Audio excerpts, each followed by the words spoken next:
जगदीश्वरि ज्योतीश्वरि भुवनेश्वरि परमेश्वरि करुणेश्वरि काळीश्वरि पूर्णेश्वरि लोकेश्वरि युगेश्वरि मगेश्वरि उमेश्वरि सर्वेश्वरि கோயில் தலைவர் ஆதிசாமி அவர்கள் கொண்டாடி அறிவிப்பார்.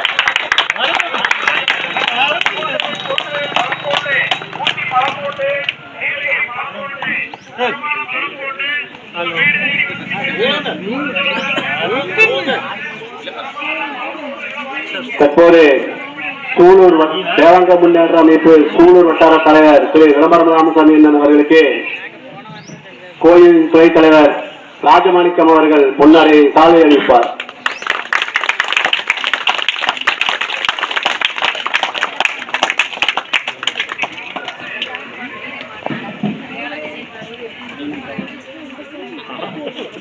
தற்போது நீராறும் வரலோக்கு நிலமறந்து கெழிலொழுகும் சீராறும் வதனமென திகழ்வர கண்டமிதில் செக்கணமும் மறுத்திறந்த ஜாதிகணல் திருநாடும் பத்ததிரு பிழை முதலும் தரிசனதும் திலகமுமே அத்தினக வாசனை போய் துலகும் இன்பமுற எத்திசையும் புகழ் மணக்க இருந்த பெரும் தமிழகங்கே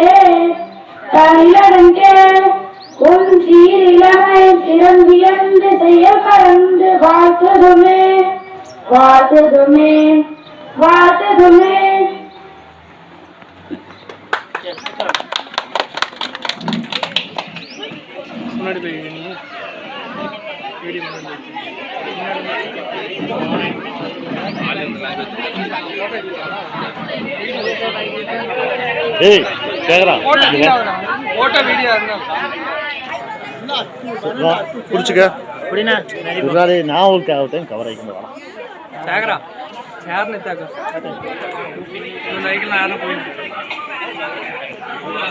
பொன்னாடை அறிவிப்பார்.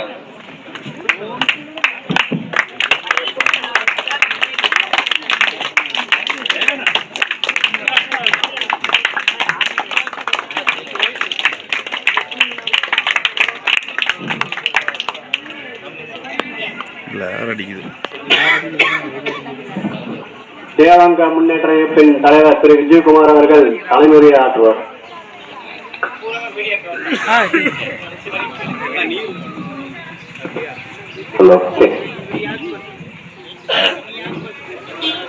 தம்பி ஹேமகூட பீடாதிபதி ஸ்ரீ ஸ்ரீ தயானந்தபுரி மகா சுவாமியினுடைய எண்ணத்தின் அடிப்படையிலே ஒரு சமுதாய முன்னேற்றம் உயர் கல்வி நாள் என்ற சுவாமிகளுடைய திருவாய் மலர்ந்தளி எனக்கு அளித்த கட்டளையின் அடிப்படையிலே தமிழகம் முழுவதும் பல்வேறு கிராமங்களில், குறிப்பாக நெசவாளர் கிராமங்களில் மாணவ செல்வங்களை பட்டியலிட்டு வழங்கி கொண்டிருக்க கிட்டத்தட்ட 600 மாணவர்களுக்கு வழங்கிவிட்டு இன்று காலை வாகராயம்பாளையத்திலே 90 மாணவர்களுக்கு வழங்கி இந்த பகல் பொழுதிலே வினோபா நகரிலே இன்று வழங்குவதற்காக வந்திருக்கிறோம்.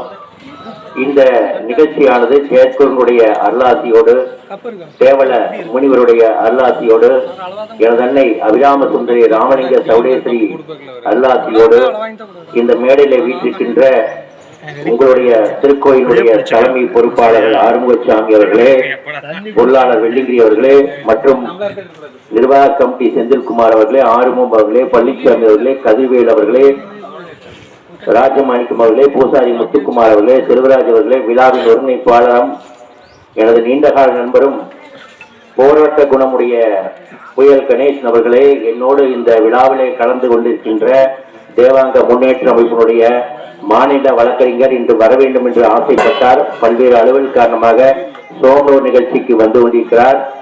வழக்கறிஞர் பிரிவுடைய அணித்தலைவர் திரு கண்ணன் அவர்களை வரவில்லை என்றாலும் கூட நான் மரியாதை செய்ய வேண்டும்.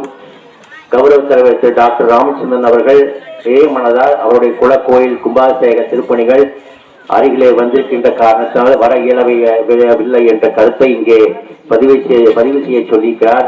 அவர்களையும் வரவேற்று திருப்பூர் மாவட்டத்தினுடைய ஒருங்கிணைப்பாளர் இளைஞர் திரு யுவராஜ் அவர்கள் உடல்நிலை சரியில்லை என்பதனாலும் அந்த உடல்நிலை சரியில்லாத காலத்திலும் இந்த பணிகளை திறம்பட செயலாற்றி இன்று வர இயலவில்லை என்றாலும் கூட தங்களுடைய எண்ணம் பூரா இங்குதான் இருக்குது அப்படிங்கிற அடிப்படையில சொல்லி அனுப்பிக்கிறார்.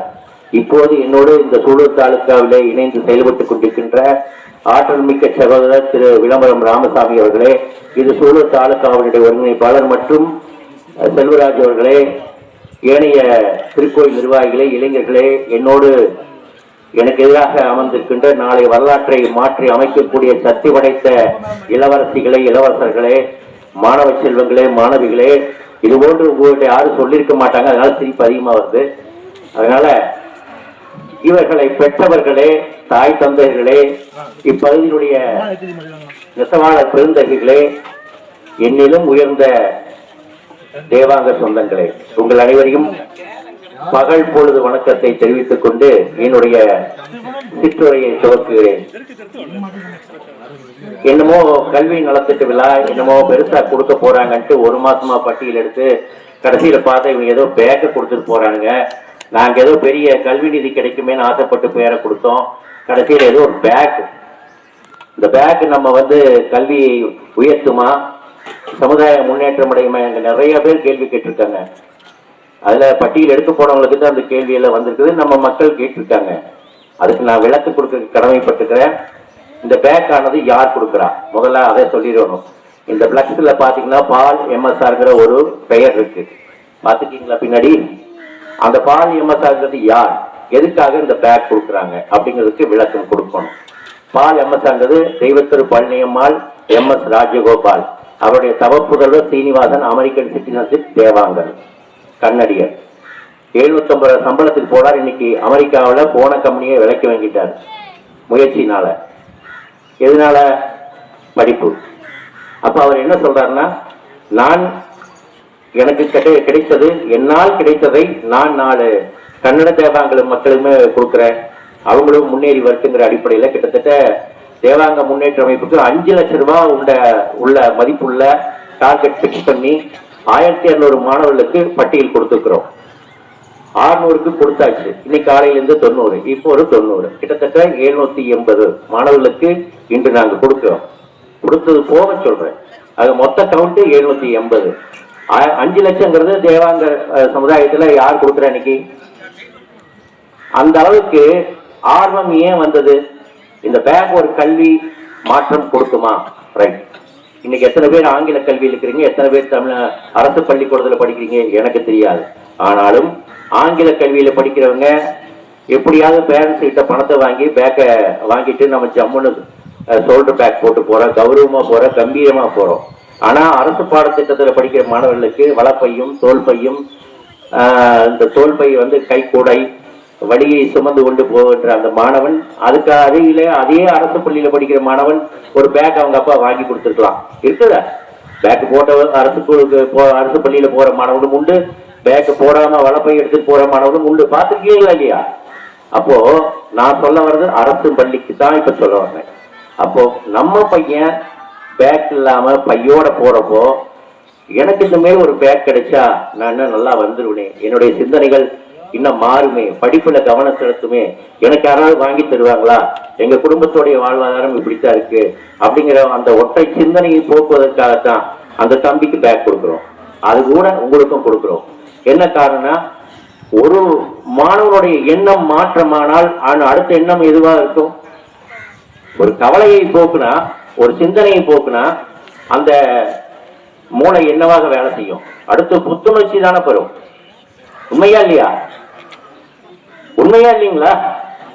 அப்போ அந்த செயலுக்காகத்தான் இந்த டோனர் நம்மளுக்கு கொடுக்கிறார். அவர் சொல்றதே அதுதான். இதுதான் என்னுடைய கான்செப்ட். நான் காசு கொடுத்தனா, 100 ரூபாய் கொடுத்தா, 400 ரூபாய் கொடுத்தா, 500 ரூபாய் கொடுத்தா அடுத்த அரை மணி நேரத்தில் அதுக்கு செலவினம் ஆயிடும். ஆனா இந்த பேக் ஆனது ஒரு 2 ஆண்டுகள் வரைக்கும் அது கண்டிப்பா நல்ல குவாலிட்டியா தான் இருக்குது. 2 ஆண்டுகள் வரைக்கும் இது உழைக்கும்.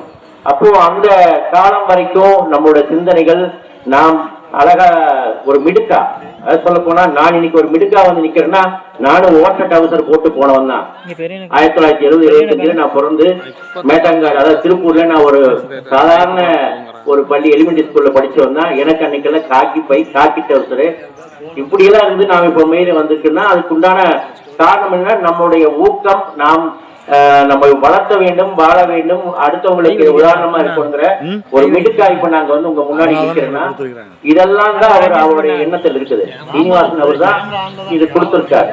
நாம் ஒரு அணிலாட்ட ஒரு சேவை செய்யணும்.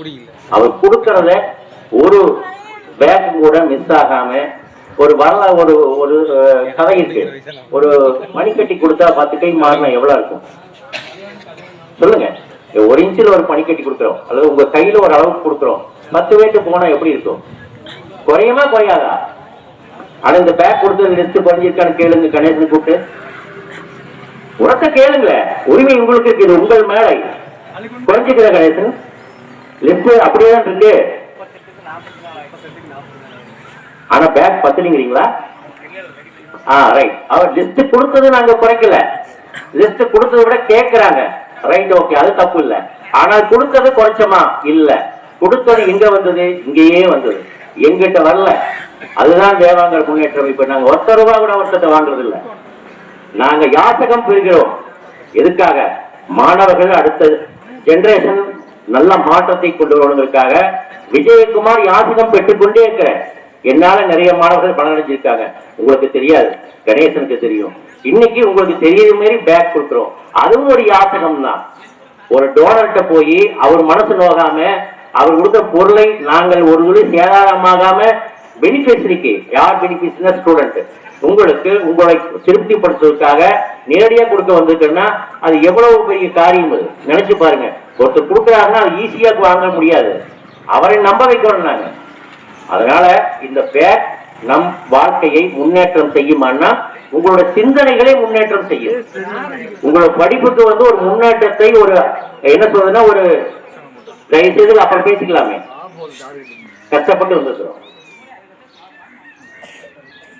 உங்களோட சிந்தனைகளை தூண்டும் தான் செய்யும். மற்றபடி நாளைக்கு கிழக்கு உதிக்கிற சூரியன் மேற்கு உதிக்குன்னு சொல்லவில்லை. கிழக்கு உதிக்கக்கூடிய சூரியனுடைய கதிர்கள் உங்களோட மனசுல நாங்க கல்வி அறிவை நாங்க வந்து மோட்டிவேட் பண்றதுதான். அதுக்குதான் ஜெயத்துறை எங்களை அனுப்பி வச்சிருக்காரு. அதனால இந்த பேக் ஆனது கர்நாடக மாநிலத்தை சார்ந்த ஸ்ரீனிவாசன் அவர்கள் எவ்வளோ சாஃப்ட்வேர் ஒரு கம்பெனி மூலியமா உங்களுக்கு கொடுக்கிறார். அவர் ஒரு அமெரிக்கன் சிட்டிசன்ஷிப். அவர் தன்னுடைய பிரைவேட் லிமிட்டோட கார்ட் ஃபண்ட் 10% பொதுமக்கள் பயன்பாட்டுக்கு செய்யணும். அந்த பொதுமக்கள் பயன்பாட்டுக்கு செய்யக்கூடிய அந்த தொகையை பல வகையில செய்வாங்க எல்லாருமே. ஆனா அவர் உண்மையா தன்னுடைய சமுதாயம் மேன்மை பெறவங்களுக்காக எங்க மூலியமா பட்டியல் எடுத்து நம் கன்னடியருக்கு மட்டும்தான் கொடுக்கிறார். தேவாங்கன்னா தெலுங்கு கன்னடம் ரெண்டும் சேர்ந்ததுதான். ஆனா அவர் கன்னடியர், அதனால கன்னட தேவாங்கர் மக்களுக்கு மட்டும்தான் கொடுக்கிறார். நாங்க அதை வாங்கி கொடுக்கிறோம். இது பேக் கொடுத்தோடைய வரலாறு. சரிங்களா?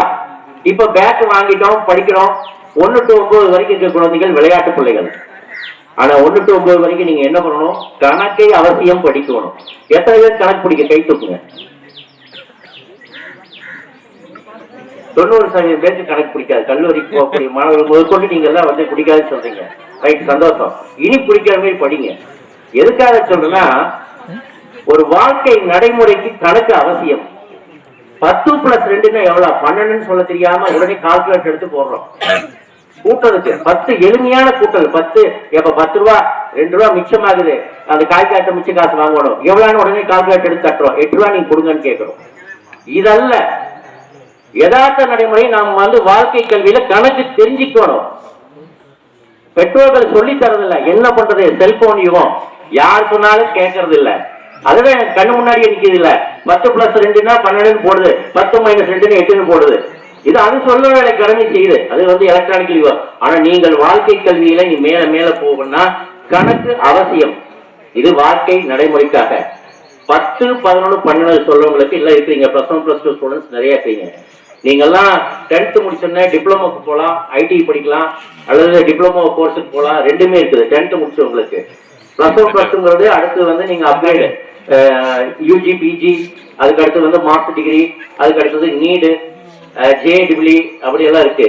ஆனா 10th முடிச்சவங்களுக்கு நீங்க 300 மார்க் எடுத்தீங்களா எஸ்எஸ்எம் காலேஜ் வந்து பாலிடெக்னிக்ல 301 ஃப்ரீ கோர்ஸ் ஹேண்ட்லூம் டிபார்ட்மெண்ட்டுக்கு மட்டும்தான். எஸ்எஸ்எம் பாலிடெக்னிக் குமாரபாளையத்துல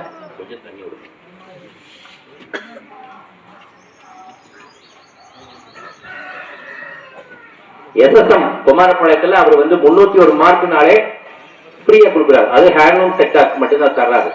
நீங்க ஐடிக்கு போகலாம், அதுக்கு அடுத்து +1 +2 படிக்கிறீங்க. ஆனா நீங்க எதா இருந்தாலும் 10th நல்ல மார்க் எடுக்கணும். 485க்கு மேல நீங்க ஸ்கோர் பண்ணணும். இங்கிலீஷ் மீடியம், தமிழ் மீடியம் 400க்கு மேல போனாலே போதும்.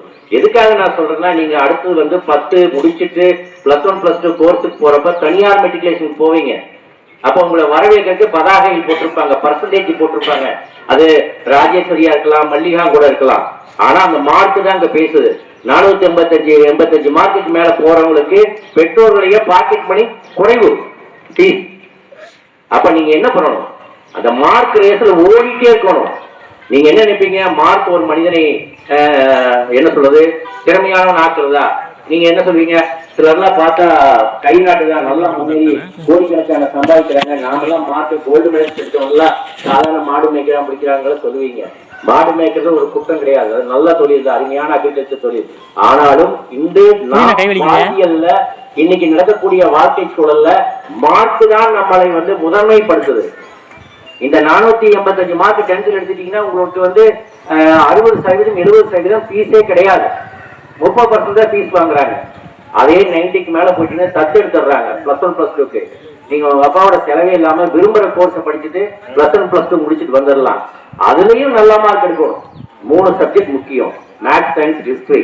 90% மேல இருக்கணும். எய்டெடுக்கு 95 எடுத்தாலும் தப்பு இல்லை. 3 சப்ஜெக்ட்ல நல்ல மார்க் இருக்கணும். சென்டமே எடுத்தாலும் சரி, 300 எடுத்துட்டீங்கன்னா நீங்க கேட்கிற கல்லூரியில ஆர்ட்ஸ்ல எல்லாமே கிடைக்குது. நீ என்ன கோர்ஸுக்கு போட்டாலும் நம்ம பிசி கண்டிப்பா கிடைக்குது. அது நல்லா தெரிஞ்சுக்க. யார் அந்த மாதிரி எங்களை போன்ற அமைப்புகளை கேட்க வேண்டாம். நான் உயர்கல்வி போறேன், நெசவாளர் குடும்பம், என் பையனை வந்து படிக்க வைக்கிறேன், என் பிள்ளை படிக்க வைக்கணும், பேரண்ட்ஸ்க்கு சொல்றேன், உங்களுக்கு சொல்றேன். அப்பாவும் கவலைப்படுத்த வேண்டாம், நீங்களும் படிங்க. நல்ல மார்க் எடுத்துட்டீங்க, 3 சப்ஜெக்ட்ல நல்ல மார்க் எடுத்தாச்சுன்னா நீங்க அப்ளை பண்றப்போ உனக்கு வந்து அதுதான் பேசுது. 200 அண்ணா வழக்கறிஞருடைய அணி தலைவர் திரு கண்ணன் அவர்கள் வந்துட்டாரு. தேவாங்க முன்னேற்றத்தின் மாநில வழக்கறிஞர் தலைவர் திரு கண்ணன் நந்தன் அவர்களுக்கு கோயில் நிர்வாக தலைவர் ஆர்சாமி அவர்கள் இப்போது சாலை அணிவிப்பார்.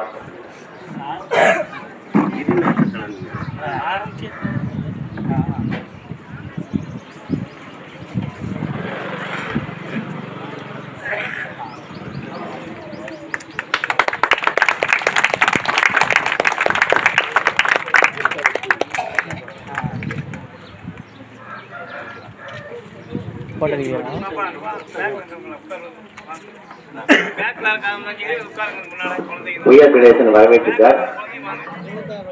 இப்ப மீண்டும் தொடர்கிறது. இப்ப நீங்க 300 மார்க் எடுத்துட்டு நாம வந்து +1 +2 முடிச்சு ரோல் கால் போற என்ட்ரி பண்றோம்.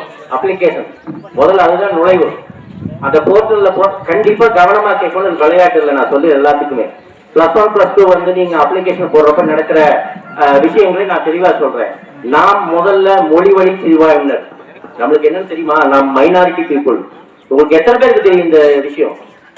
நாம் லிங்கஸ்ட் மைனாரிட்டி, நாம் ஒரு சிறுபான்மையினர். அது முக்கியம். இப்ப நம்மளுக்கு வந்து எந்த வழியில சிறுபான்மையினர் கொடுத்திருக்காங்கன்னா, நாம் நம்முடைய பர்த் சர்டிபிகேட்ல கன்னடன்னு போடணும். Mother tongue Kannada. எத்தனை பேர் கன்னடம் கொடுத்துருக்கீங்க? கையை தைரியமா கூப்பிடலாம், தப்பு இல்ல, பரவாயில்ல. இந்த அளவுக்கு அது வந்து ஒரு நம்ம மதர் டங் வந்து கன்னடமா போட்டதுனால பாராட்டத்தக்கது. நானே தமிழ்ல தான் போட்டு வச்சிருந்தேங்க எங்க அப்பா, தப்பு இல்ல. இனி வரக்கூடிய குழந்தைகளுக்காகட்டும் மேற்கொண்டு மாற்றம் வாய்ப்பு இருந்தா, இங்க டிசி வாங்கிட்டு போய் ரவத்தம் போறதுக்கு கூட மாற்றத்துக்கு வாய்ப்பு இருந்தா தமிழை கன்னடமாக்குங்க. நம்மள முதல் மொழி கன்னடம், நம்முடைய தாய்மொழி, தாய்நாட்டினுடைய மொழி. நம்மளை தாராட்டி பாராட்டி நம்மளை சீராட்டுகின்ற தமிழ் தாயை வணங்குகிறோம். செகண்டரி லாங்குவேஜ் தமிழ், அதுக்கப்புறம் பிரெஞ்சோ ஜெர்மனோ எதை வேணா போட்டுக்கங்க. ஆனா முதல் கன்னடமா இருக்கணும். அப்பதான் நாம் லிங்கஸ்ட் மைனாரிட்டின்னு சொல்ல முடியும். லிங்கஸ்ட் மைனாரிட்டினா நாம் மொழி சிறுபான்மையினர். எந்த வகையில மொழி சிறுபான்மையினர்? நாம் பேசக்கூடிய மொழி என்ன? மொத்தமா சொல்லுங்க, கரெக்டா? அப்போ நம்மளுக்கு 13 மொழிகளை சார்ந்ததுதான் லிங்கஸ்ட் மைனாரிட்டி. அதுக்கு தமிழ்நாட்டுல ஒரு ஆணையம் இருக்கு. இந்த ஆணையத்துக்குள்ள நம்மளுக்கு என்னெல்லாம் கிடைக்குது? கல்வி நிறுவனங்களை துவக்கலாம். நாம் இந்த கருப்பு சால்வை போட்ட அம்மனியும் கூட நாளைக்கு பெரிய ஒரு கல்வி நிறுவனத்தை துவக்கலாம். அதுக்கெல்லாம் அந்த ஆணையம் உறுதி செய்யுது. இதெல்லாம் கர்நாடகாவில் நம்ம ஜெகத்குரு அழகாக நம்ம மக்களுக்கு இன்ஸ்டிடியூஷனுக்கு தேவையான நிதிகளை பெற்றுக் கொடுத்திருக்காரு. சப்சிடி கிடைக்குது அந்த ஆணையத்தின் மூலியமா. இன்னும் கூட நாம அழுத்தம் கொடுத்துட்டு இருக்கிறோம். அடுத்து நீங்க வந்து இந்த அப்ளிகேஷன் போர்ட்டலுக்குள்ள போறப்போ நான் திருப்பி வர்றேன். போறப்போ நீங்க உங்க மார்க் எல்லாம் போட்டுட்டு போறீங்க, உங்களோட மொழி என்னன்னு கேட்பாங்க. நீங்க டிஎன்பிசியில போறப்போ பிசி, அந்த பிசியில டச் பண்ணி போறப்ப கம்யூனல், அது போர்ட்டல் போறப்ப நீங்க மைனாரிட்டியா அப்படின்னு கேட்பாங்க. அதெல்லாம் நீங்க தொட்டுட்டே போங்க. இப்ப நாம லிங்கஸ்ட் மைனாரிட்டி தான். ஆனா அந்த மைனாரிட்டி அந்த காலத்துக்குள்ள முஸ்லீம் கிறிஸ்துவர் மட்டும்தான் இருக்கிறாங்க. என்னைக்கு நம்ம 13 மொழிகளை சார்ந்தவங்க எல்லாம் லிங்கஸ்ட் மைனாரிட்டி உள்ள இணைச்சிட்டாங்களோ உங்களுக்கு அது வேண்டாம். நீங்க எப்ப படிச்சு கல்லூரிக்கு போறீங்கன்னு எனக்கு தெரியாது. இருந்தாலும் எங்களோட கடமை சொல்ல வேண்டியது. நீங்க 2 ஆண்டுகளுக்குள்ள போறப்போ, ஓராண்டுகளுக்கு அப்புறம் போறப்போ, ஒருவேளை அதுல போய் நீங்க பிடிச்சா கிளிக் பண்ணி பாருங்க லிங்கஸ்ட் மைனாரிட்டி. ஆமா ரைட், டச் பண்ணு, நாம் கன்னடியர் தானே, ஆமா இருந்தா லிங்கஸ்ட் மைனாரிட்டி கொடுங்க. அப்போ அந்த இடத்துல என்ன கிடைக்குதுன்னா நம்மளுக்கு உள் ஒதுக்கீடு, நமக்கு வேலை வாய்ப்பு ஆகட்டும், உங்களுக்கு கல்லூரியில படிக்கக்கூடிய சீட் ஆகட்டும் நம்மளுக்கு கிடைக்கும். விகிதாச்சாரம் அதிகமாகும். டிஎன்பிசி பொறுத்தளவுக்கு பிசி, மத்திய அரசுல போய் நீங்க எந்த பணிக்கு போனாலும், எந்த பாடத்திட்டத்துல படிக்க போனாலும் ஓபிசி. இந்த ஓபிசிங்கிறதெல்லாம் எதுக்கெல்லாம் தேவைப்படுதுன்னா இந்த யூபிஎஸ்சி, ஐஏஎஸ், ஐஏஎஃப்எஸ், ஐஆர்எஸ் இதெல்லாம் ஓபிசிக்குள்ள வருது. அப்புறம் நீட் அந்த எக்ஸாம் எல்லாம் மத்திய அரசுடைய பாடத்திட்டம் தானே, அது எல்லாமே ஓபிசி கேட்டகரிக்குள்ள வருது. நீங்க எதெல்லாம் இருக்கீங்களோ அந்த ஓபிசிக்கு நீங்க வர்றப்போ நீங்க ஓபிசிக்கு இருப்பிட சான்றிதழ், வருமான சான்றிதழ் எல்லாமே தயார்படுத்தி வச்சுக்கோங்க. எல்லாம் டிஜிட்டல் ஆக்கமாயிருக்கீங்க. நீங்க எல்லாம் பர்த் சர்டிபிகேட் முதல் கொண்டு டிஜிட்டல் ஆக்கமாயிருச்சு. கம்யூனிட்டி முதல் கொண்டு போட்டோவோட வருது. +1 +2 முடிச்சோடனே நீங்க உங்களுடைய வருமான சான்றிதழ், இன்கம் சர்டிபிகேட் அப்பாது 75 இருந்து 2 லட்சம் ரூபாய்க்கு கொடுங்க. சர்டிபிகேட் எடுத்து வச்சுங்க, இருப்பிட சான்றிதழ் எடுங்க, மைனாரிட்டி நம்ம இந்த பர்த் சர்டிபிகேட் டிஜிட்டல் இதெல்லாம் எடுத்து வச்சுட்டீங்கன்னா நீங்க எப்ப வேணாலும் அப்ளிகேஷன் உள்ள என்டர் பண்றதுக்காகட்டும், அல்லது ஒரு டிகிரி முடிச்சோடனே நீங்க யூபிஎஸ்சிக்கு போறதுக்காகட்டும் பயன்படும். ஆச்சுங்களா? இதெல்லாம் உயர்கல்வி போறக்கூடிய மாணவர்களுக்கு. சரி, நீங்க உயர்கல்விக்கு போறீங்க, படிச்சுட்டீங்க, யூஜி முடிச்சாச்சு, பிஜி முடிச்சாச்சு, இல்ல யூஜி முடிச்சோடனே டிஎன்பிசி எக்ஸாம் எழுத போறோம், உங்களுக்கு ஒரு வேலை கிடைச்சிருச்சு. தேவாங்க பெண்மணிக்கு, தேவாங்க மாணவனுக்கு வேலை கிடைச்சாச்சு. ஒரு இலவசிக்கு, இலவசருக்கு வேலை கிடைச்சாச்சு. எங்களுக்கு என்ன பிரயோஜனம்? கட்டிட்டு உட்காந்துக்கிறோம்ல, இத்தனை பேர் வேலைக்கு எடுத்து செலவு பண்ணி இந்த திடலை போட்டு, டீயை போட்டு, சேரை போட்டு உட்காந்துட்டு என்ன நன்றி கடன் செய்ய போறீங்க? நாங்க அதை கேட்கல, உணர்வுகளை தோன்றோம்.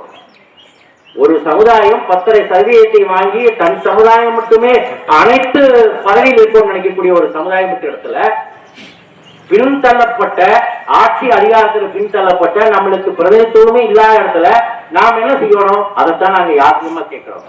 இது ஒரு வகையான யாசிகம் தான். நீ டிஎன்பிசியில போய் படிச்சு நீ ஒரு வேலை வாங்கிட்ட, சென்ட்ரல் கவர்மெண்ட்ல ஒரு வேலை வாங்கிட்ட, நீ என்ன செய்ய போற? தேவாங்கன் எவன் வந்தாச்சு நீ சப்போர்ட் பண்ணுவோம்.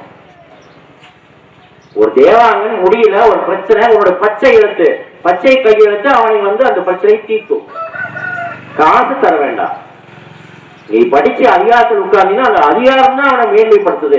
உங்களை தேடி வர்ற மாணவர்கள், அதை வரக்கூடிய ஏழை நெசவாளர்களாகட்டும், இப்ப எப்படி இந்த பூமியான போர்டுக்கு போய் இங்க கணேசனும் இங்க ஆர்வமும் போய் அலைஞ்சிட்டு இருக்காங்கல்ல, அந்த இடத்துல ஏதோ ஒரு சமுதாயத்தை சார்ந்த அதிகாரி இருக்காரு. உண்மையா இல்லையா? இதே நம்ம சமுதாயத்தை சார்ந்தவர் இருந்தாருன்னா இன்னும் விவரமாக, ஆழமாக சிந்தனை பண்ணி இந்த பிரச்சனைகளை, இங்க இருக்கக்கூடிய கோயில் பிரச்சனை எல்லாத்துக்கும் ஒரு முற்றுப்புள்ளி வைக்கிட்டு அவரே உட்கார்ல போன் கால் பண்ணி இந்த பிரச்சனையை முடிச்சு தர மாட்டாரா இல்லையா? நீயா இருந்தா செய்வியா? நீங்களா இருந்தா செய்வீங்களா? அந்த அதிகாரியாக இருந்தா? அதைத்தான் யாசகமா கேட்கிறோம். இந்த தேவாங்கர் முன்னேற்ற அமைப்பு ஜெகத்குரு என்ன செய்ய வைக்குது? நீ படிச்சு அதிகாரத்தில் உட்காரும் போது உன் சமுதாயத்தை கையில் இருந்தா சொல்றோம். அதுதான் நான் யாசகம் கேட்கிறேன், வேற ஒண்ணுமே இல்லை. பணம் கொடுங்க எங்களுக்கு, உங்களை தேடி வரவங்களுக்கு பணம் கொடுக்குன்னு நாங்க கேட்க கிடையாது, எப்பவுமே கேட்க மாட்டோம். நாங்க வாங்கி தர இடத்துலதான் இருக்கிறோம். அதனால நீங்க படிக்கிற காலத்தில் உங்களை நீங்க அப்படியே உங்களை பட்டதீட்டின வைரமாட்ட கொண்டு வாங்க. 10, 11, 12 உங்களுடைய எல்லா அந்த என்ன சொல்றதுன்னா கவனங்கள் எல்லாத்தையும் அதுல போனா நல்லா இருக்கும், இதுல போனா நல்லா இருக்குங்கிற அந்த சில அந்த எக்ஸ்ட்ராடினரி ஒர்க்கா எல்லாத்தையும் மூட்டை கட்டி வச்சுட்டு only for chasing race mark, அது மட்டும்தான் உங்களுக்கு குறிக்கோளா இருக்கணும். 10, 11, 12. 11 கூட பிரச்சனை இல்லை. கவர்மெண்ட் எக்ஸாம் இருந்தாலும் இப்ப +2 மார்க் தான் மறுபடியும் எடுக்கிறாங்க. என் பையன் படிக்கிற பிள்ளை 10th 2 வருஷத்துக்கு முன்னாடி மெட்ரிகுலேஷன்ல +1 மார்க் எலிஜிபிள் தான் சொன்னாங்க. இப்ப அது கூட மாறிடுச்சு. +2 தான் இப்ப வேலிடா இருக்கு. அதனால இருந்தாலும் இப்ப 9ஆம் கிளாஸ் படிக்கிற மாணவருக்கு 10th போர்ஷன் வந்தாச்சு. அதுல 9ங்கிறதும் ஒரு விளையாட்டு பையனா இல்லாம 10th சப்ஜெக்டே படிக்கணும். அதுலயும் நல்ல ஒரு வகுப்பையே 2 வகுப்பா பண்றாங்க. அதை 9th முடிச்சாச்சு. 10th போனாலே 10th. அப்ப நீ நல்ல மார்க் எடுக்கணுமா வேண்டாமா? அதே மாதிரி +2ல +1 சப்ஜெக்டே கிடையாது. +1 10th முடிச்சுட்டு +1 தான் போறோம். ஆனா கோர்ஸ் என்னவா இருக்கு? பேரளவுக்கு அந்த +1 சப்ஜெக்ட் ஓடும். நீங்க போனவங்களுக்கு தான் தெரியும். +2 தான் அதிகமா அந்த மார்க் திட்டங்கள் படிப்பு போயிட்டு இருக்கு. அப்போ இந்த அளவுக்கு நீங்க 2 ஆண்டுகள் இந்த 10th +1 படிக்கிறவங்க +2 படிக்கிறவங்க எந்த அளவுக்கு உங்க அப்பாவுக்கு இந்த சமுதாயத்துக்கு நீ மார்க் வாங்கி தரணும். எங்களுக்கு வாங்கி தர சொல்ல. நீ வந்தீங்கன்னா நாளைக்கு நான் ஒரு வருஷம் இருந்து இங்க வினோபா நகர்ல இருந்து ஒரு புள்ள அங்க போய் சென்னையில உட்காந்துக்காய செக்ரட்டரியேட்ல அட்ரா ஒர்க் 2 பேருக்கு முடியல. கூப்பிட அந்த பிள்ளைய. அப்ப நீங்க ஒரு கையெழுத்து போடுமா?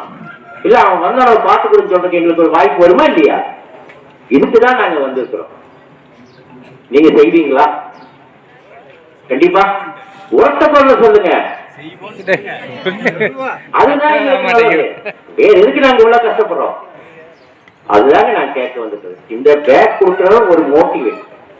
அது உங்களுக்கு உங்களுடைய சிந்தனைகளை தூண்டுறாரு.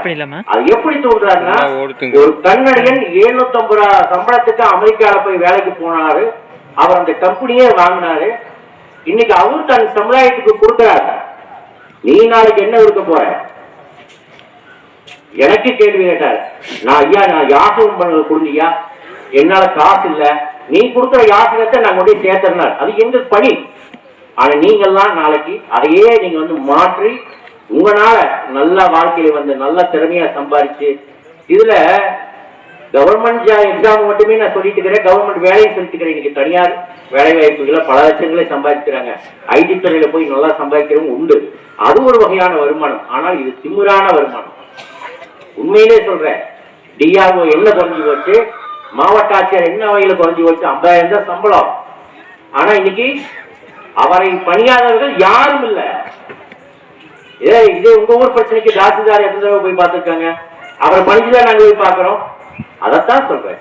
அதிகாரங்கிறது அந்த படிப்புல கிடைக்கிற வேலை, அதுதான் அதிகாரம். அதனால இதை நீங்க கவனமா எடுத்துக்கங்க. 2வது, நாம் யார்? நாம் யாருங்க? சொல்லுங்க, என்ன சொல்லுங்க.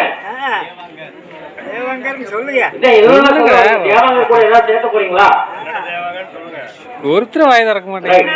பரவாயில்ல, இந்த இடத்துல செட்டியார்னு யாரும் சொல்லல. சந்தோஷம். ஏன்னா நாம் செட்டியார் இல்ல. நான் உண்மையிலே சொல்லிடுறேன், செட்டியார் கிடையாது. நாம் பியூர்லி தேவாங்கர் மட்டுமே.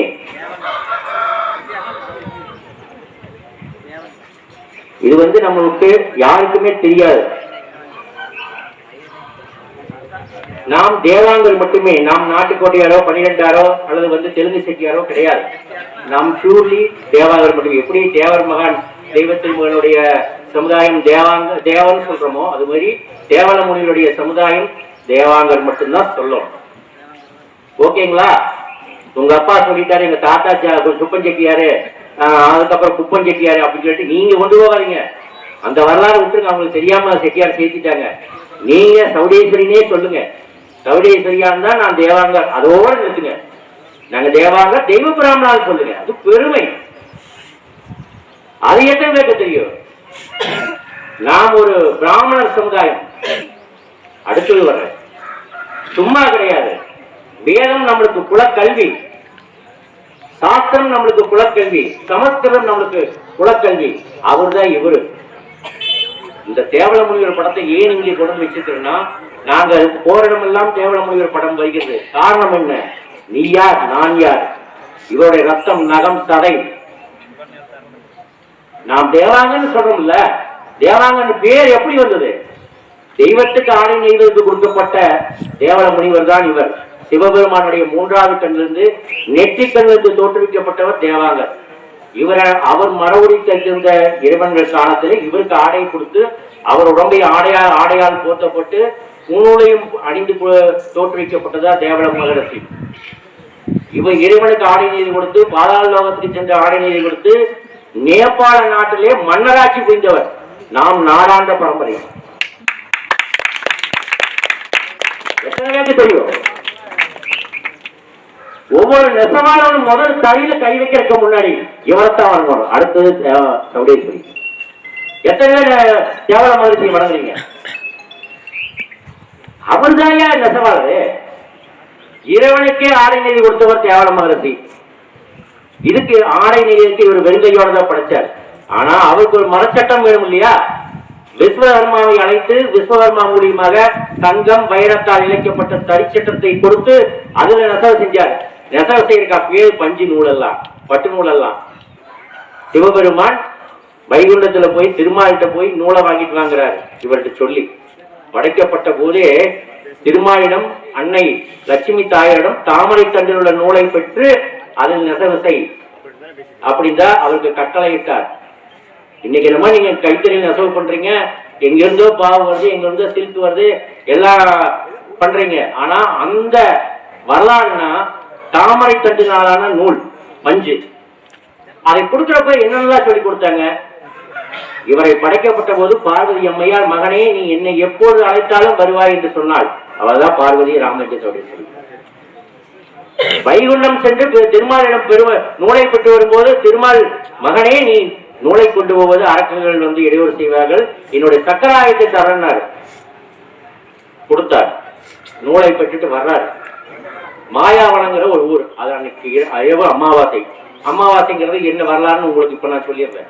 அமாவாசை இட்டு மாயாவனத்துக்கிட்ட வர்றப்போ அரக்கர்கள் முனிவர்கள் வேடம் தரித்து இவரோட நூலை அபகரிக்கிறதுக்காக எல்லாரும் ஒரு செட்டப் பண்ணியிருக்காங்க. இவர் ஞானி, இவர் முட்டாளும் உணர்ந்தவர், தெய்வத்தால் படைக்கப்பட்டவர் தானே. இவரை தெரியுது இவங்கெல்லாம் அரக்கணுங்கன்ட்டு. அப்ப என்ன பண்றாருன்னா, இது சுவாமி திருமால் சொன்ன மாதிரியே நம்ம நூலை வந்து அபகரிக்கிறாங்க அப்படிங்கிறதுக்காக உடனே வேண்டி சக்கராய படையை அனுப்புறாரு. அரக்கர்களை அழிக்கவே முடியல. அவங்கதான் ஒவ்வொரு சொட்டிலையும் மீண்டும் மீண்டும் துளித்து வர்றவங்க தானே. அப்போ என்னடா நம்மளுக்கு இப்படி இருக்குன்ட்டு சரி அன்னை பார்வதி தேவி மனமுருக பிரார்த்தித்து, அவதான் நீ போன மகனே நீ எப்போது அழைத்தாலும் வருவாய் என்று சொன்னார் அல்லவா. அன்று அந்த அமாவாசை அந்த மாயாவனத்திலிருந்து அவர் அம்மா என்னை இந்த நூலை கொண்டு போக முடியல,